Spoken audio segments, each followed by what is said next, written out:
Olá, meu nome é Kátia Krieger, eu sou promotora de justiça em Toledo e o título do nosso artigo é Impactos da ausência de efeito suspensivo nos recursos em destituições do poder familiar. Esse artigo foi escrito em coautoria por mim, por Marcel Gustavo Correia, Eros Thiago Moreira e Vitória Keller Belotto. Como se sabe, o advento da Constituição Federal trouxe consigo alterações significativas no ordenamento jurídico, e na área da proteção dos direitos da criança e do adolescente não foi diferente, trazendo para o Brasil o que se convencionou chamar doutrina da proteção integral. O artigo 227 da Constituição Federal determinou a observância com prioridade absoluta de vários direitos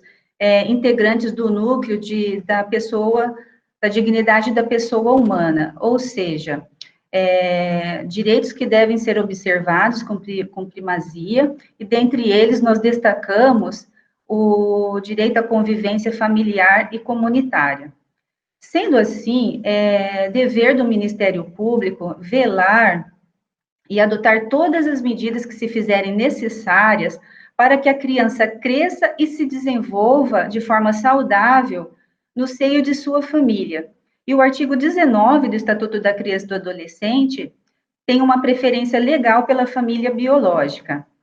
Todavia, muitas vezes, a família de origem não consegue proteger a criança, e além de não proteger, por algumas vezes, violadora dos direitos. Dessa forma, se faz necessário o ajuizamento da ação de destituição do poder familiar contra os seus genitores. Sabemos que a destituição do poder familiar é a medida mais gravosa que pode ser aplicada aos pais que não cumprem as obrigações inerentes ao poder-dever de cuidado e proteção. Por ser tão gravosa, esse tipo de processo deve ser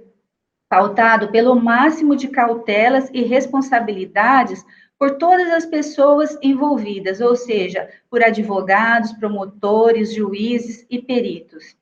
Esse tipo de ação também tem uma atuação intersetorial muito grande da rede de proteção. E a rede de proteção acaba por subsidiar o Poder Judiciário e também o Ministério Público com vários documentos que servem para pautar a atuação tanto do Ministério Público como a decisão do Poder Judiciário, como relatórios, estudos sociais, perícias, registros de atendimento e estudos sociais.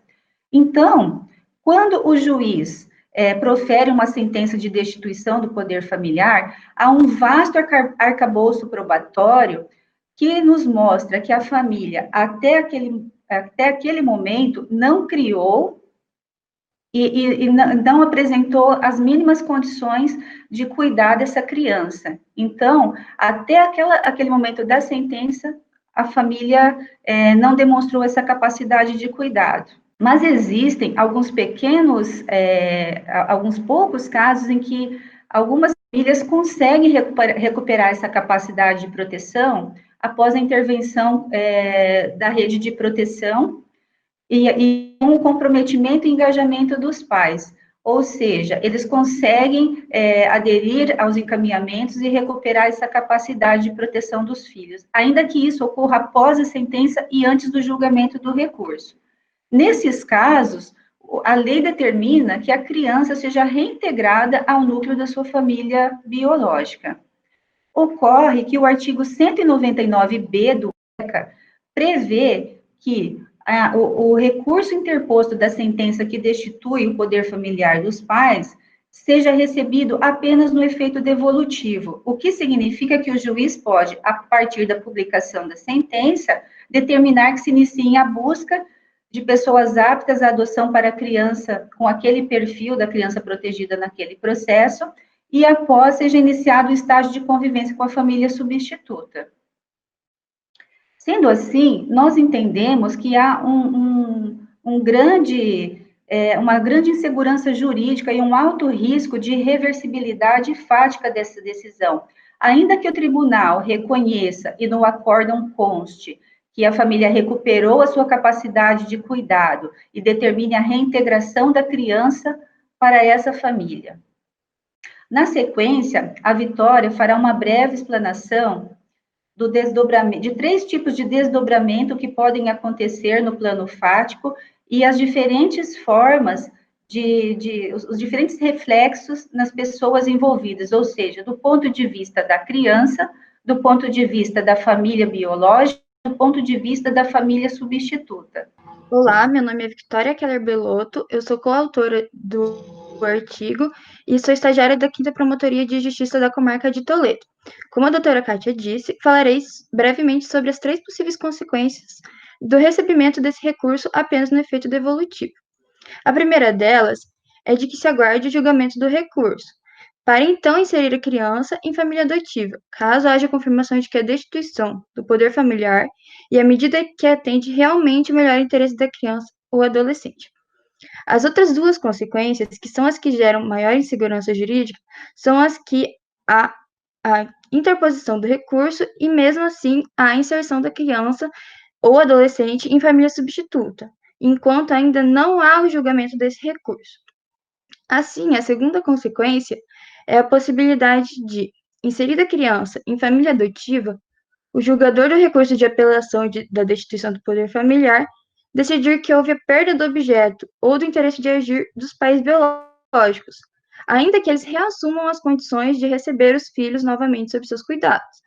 sendo a criança, então, inserida em família substituta,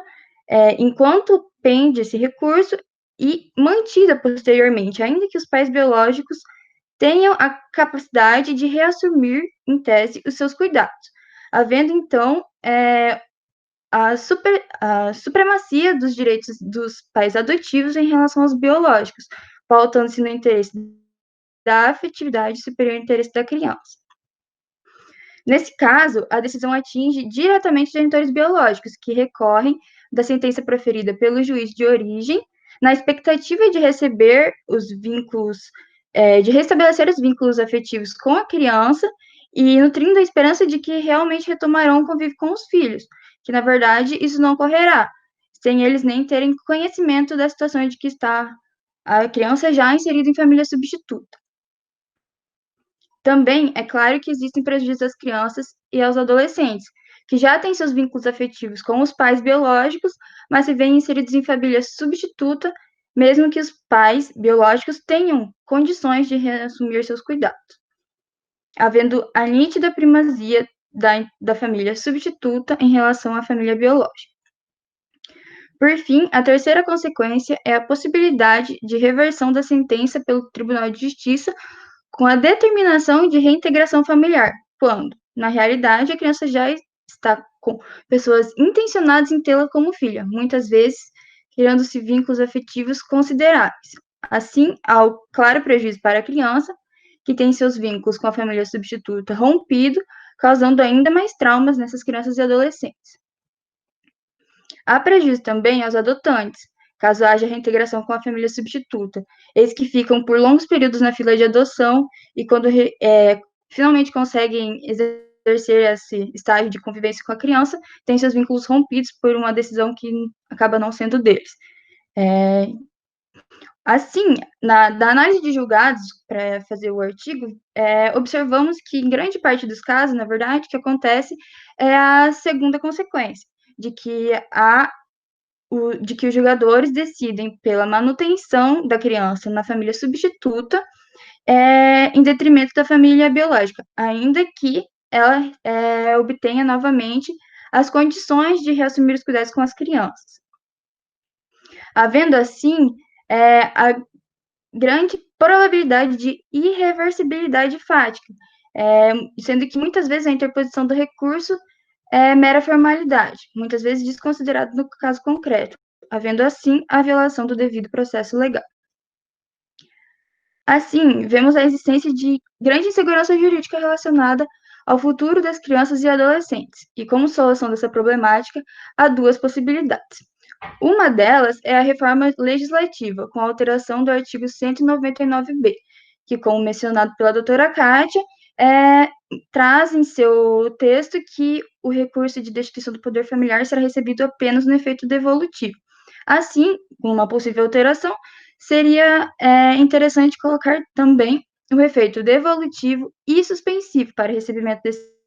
recurso, o que impedirá o início da busca de pretendentes à adoção e, assim, o início do estágio de vínculo,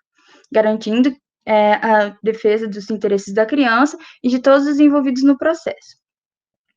Alternativamente, e é o que se pode fazer nos dias de hoje, sem a alteração do artigo, é que haja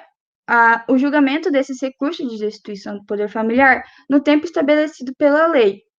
conforme o artigo 199-D do ECA estabelece, que seria em prazo máximo de 60 dias, o que certamente garantirá os direitos e deveres de todos os envolvidos no processo. Garantirá os direitos da família biológica, da criança ou adolescente, da família adotiva, que viria a ser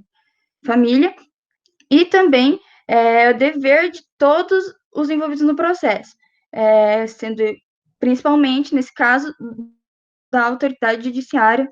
para julgamento do acordo, evitando assim que os maiores interessados sofram diretamente as consequências dessa demora. Atualmente, aqui na comarca de Toledo, adotamos essa prática de aguardar o julgamento do recurso de destituição para então iniciar a busca pelas famílias adotantes. Assim, a clara garantia da segurança jurídica e direitos dos envolvidos. Isso fazemos por quê? Porque na possibilidade de interposição de recursos no âmbito de tribunais superiores, sejam eles STJ e STF, não há a discussão de prova, mas sim eu vou voltar essa parte. Atualmente, adotamos aqui na comarca de Toledo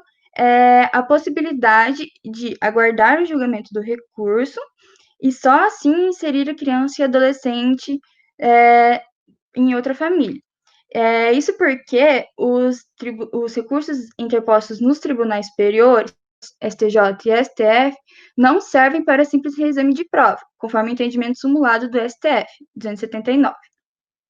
Assim, essa medida aumenta consideravelmente a segurança jurídica do processo e, como consequência, as garantias das partes,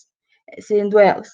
família biológica, adotiva e principalmente a criança, conforme preconiza o Estatuto Protetivo em todas as suas disposições, sendo elas a prioridade absoluta e superior ao interesse da criança. Então, essa medida seria apta ao respeito da celeridade de prestação judicial e garantia dos direitos fundamentais da criança.